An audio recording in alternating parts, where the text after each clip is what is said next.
Hey everyone, this is Jason here at Grand Slam, and this is another Grand Slam Secret War Journal. So last week I did forget one book. There's so many of them, and I kind of forgot about one of them. So I want to talk about that first. But what I do on this is I try to give a little bit of a spoiler-free opinion on each of the books that have come out. I read every one of them, or most of them. We'll find out about that today. But anyways, I try not to do too many spoilers, but I do talk about contents of the book.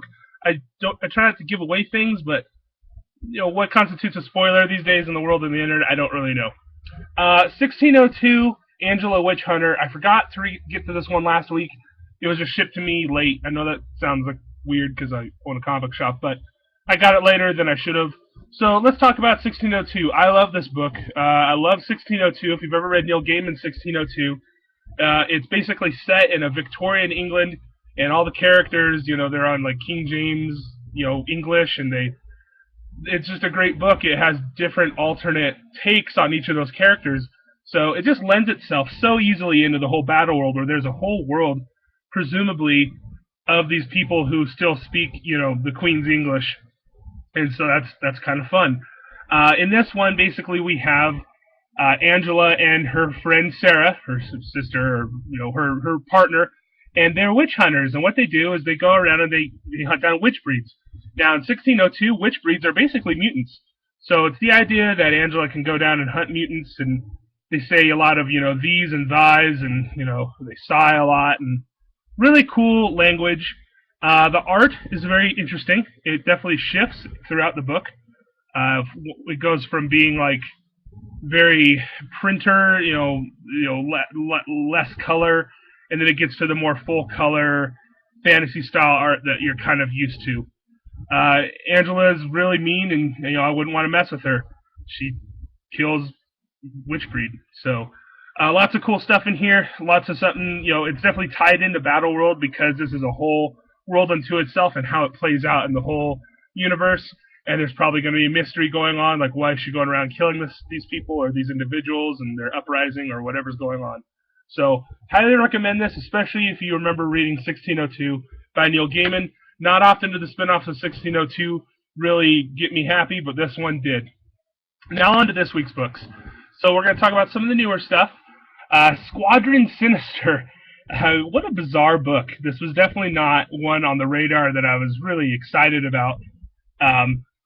This one, it kind of takes place in Sinister and Bar Sinister. But it's actually more like Utopia and Utopolis, I believe, is the place that it's in. And so Squadron Sinister is basically, it's following the group of, it used to be called Squadron Supreme. And, there's good guys. It shows them right here on the front cover. But this is like the evil version of these guys. So it's a very, generic super team. You got strong guy, super cool woman, fast guy, Batman guy. So it's got a very generic thing. I don't want to say it's like a knockoff of Justice League or something like that, but it pretty much is. They're going around, they're doing stuff. They, throw around curse words, and they're very dark and evil, and just really not nice people. They have to encounter people in the Thor Corps, and so it is somewhat tied into the universe. Wasn't really excited about this book. This isn't one that I'm really going to be into.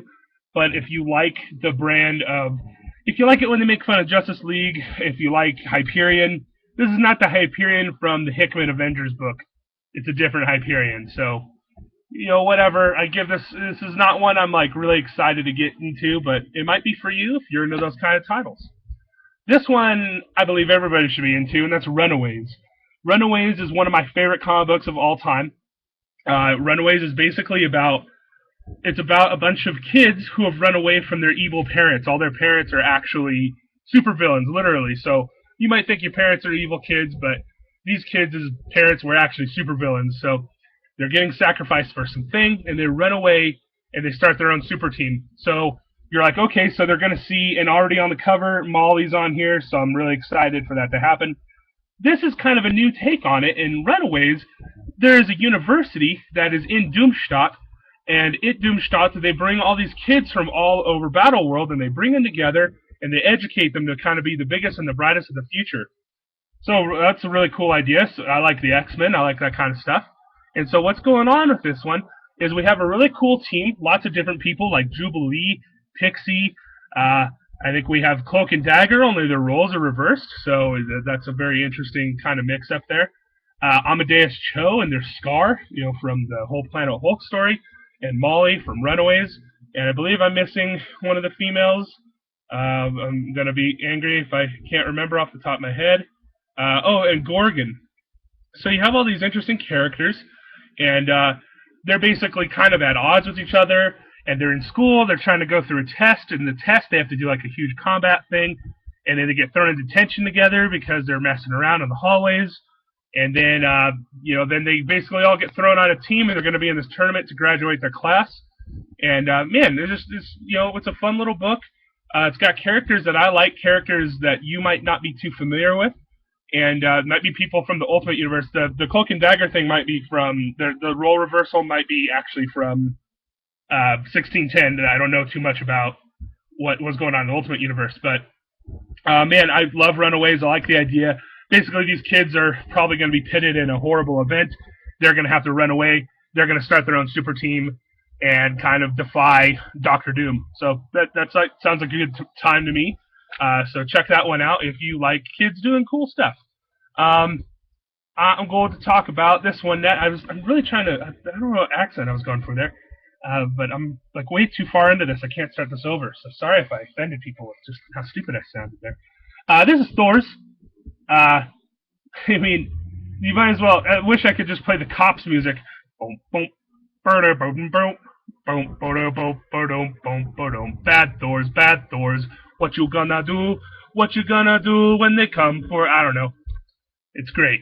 I know you got a little song there. You're probably, what, Jason? I don't know why you're still watching this video at this point. I'm just rambling. This is Thor's. Thor's basically follows the Thor Corps. We've been waiting for this book. This is a book I've been waiting for. I'm like, the Thor Corps just seems so awesome, and that's what this is. It's literally a police book. It's like reading. It's like following. It's a cop procedural with Thor's. Beta Ray Thor. He's not Beta Ray Bill. He's Beta Ray Thor. He's hanging out with Ultimate Thor, and they're partners on crime, and they're like solving murders, and they're going around, and there's a murder. There's a mysterious thing happening, and they're just going around doing stuff. They fight some Ghost Rider people. They throw them into prison. They're like, well, we got to take them to the Colosseum to put them in the ghost races. Which is awesome, right? I read a book about that last week. So there's some things going on. It's a cop procedural with Thors. Do I need to say anything else? Like, if you can't get into the Thors that have been put in here by Doom, doing like police work, menial work with their with their really language that's poetry, I don't know what you can get into. So check out Thor's #1. That is a must. This is a must buy if you are into the whole Secret War Battle World story arc things. I got a couple #2s this week, so we already have some follow-ups of some other stories. This one is pretty quick. It was like 2 weeks ago. Armor Wars #2. Armor Wars was a very interesting story. It was a world where everybody has to have armor because we're sick. There's some disease that's going on, so everybody gets an armor no matter what. Everybody has armors. So that's kind of a cool idea. This book doesn't follow Baron Tony Stark. It's actually kind of seeing the other side of things. It follows Rhodey, who is basically, he's a Thor and a Iron Man. He's the Iron Man. So from Technopolis, we find out that the Thors all pluck from each place. So he's their Thor, and he's actually doing some investigative work here with some murders that happened. We saw that there was a Spider-Man in an Iron Man suit that was killed in the first issue. And so he's doing some investigative work. And, of course, we start to see what's going on with his brother Arno and his relationship with Kingpin. And there's some super fighting going on and more people getting murdered and fighting. And the girl that Tony was trying to recruit. So we've got all these stories that are beginning to pick up. This doesn't have Tony Stark in it, which I thought was really surprising, this issue. But, they're developing a story. I'm having fun with it. It's Armor Wars. I mean, it's only going to end with robots fighting robots. It's just going to be great. So, I've said too much. Last but not least, Old Man Logan. I've been doing a lot with Old Man Logan. I'm writing a script for Comic Storian right now, reciting the whole story. So I've become really familiar with Old Man Logan. It's a book I read years ago and kind of you cast it off. And, reserve my opinions about Old Man Logan. It is what it is. The art's great. And, this story, now that I'm reading it, is very much a continuation of what's going on there. So the wall, this is going to be a little of a spoiler alert. There's a wall that he climbs over at the end of issue 1. And I was confused because I'm thinking, well, the wall is going to be the shield wall, right? No, he climbs over this wall, and it's actually, there's a wall around the wasteland, which is the world that Old Man Logan is in. And that's kind of a mind blower because you're like, well, wait, is there a wall around everybody's world? Or is it just because the wasteland is such a horrible, awful place that Doom wants to keep it contained? So, man, there's a mystery there now. And in this one, like, Wolverine climbs out, he sees mutants again for the first time. He thinks he's killed them all, if you've ever read Old Man Logan. In that, he, killed them all because Mysterio used his powers on him to make him think that every mutant was a bad guy, and he killed them all. So, anyways, this is Old Man Logan. He's kind of meeting these people again for the first time. They're kind of messing with his head. There's some psychic stuff. The art in here is so beautiful. There isn't lots of writing in here anymore. It's a very simple story, but the art is very different. It's not your normal. It kind of reminds me of a Mark Andrico, but it's a little bit more exciting than that. The anatomy's better. I'm really excited about this book. If you like cool Wolverine stuff, I've missed Wolverine. He's been dead for a little while. Spoiler alert, he died. So he's back, and he's kind of doing some fun stuff here. So definitely check out Old Man Logan. The story continues, and I'm sure it will continue for a while. Last but not least, I just wanted to say I did not read this one, Deadpool Secret Wars.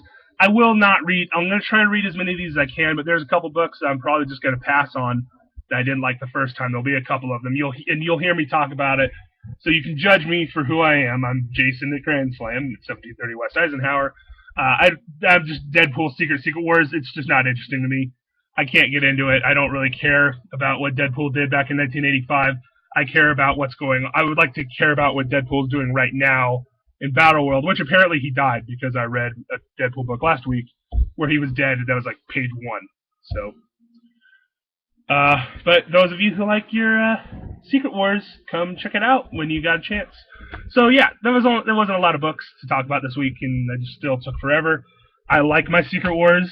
I hope that you are finding it interesting what I'm telling you about, and it entices you to come in to check out some of these titles. That's the whole point of this video series, is to be able to get people excited for what is going on in Secret Wars. I know it's only going to be with us for a short time, so I want to really be able to get the ideas out there that these are some really cool ideas that they're having over at Marvel, and hopefully they continue to expand into the all-new, all-different Marvel. So thanks for tuning into this video. I'm Jason at 1730 West Eisenhower, Grand Slam Sports Cards and Comics, and we also have another store over in Greeley. Thanks for checking out the video, and please give us a comment or like if you have anything to say.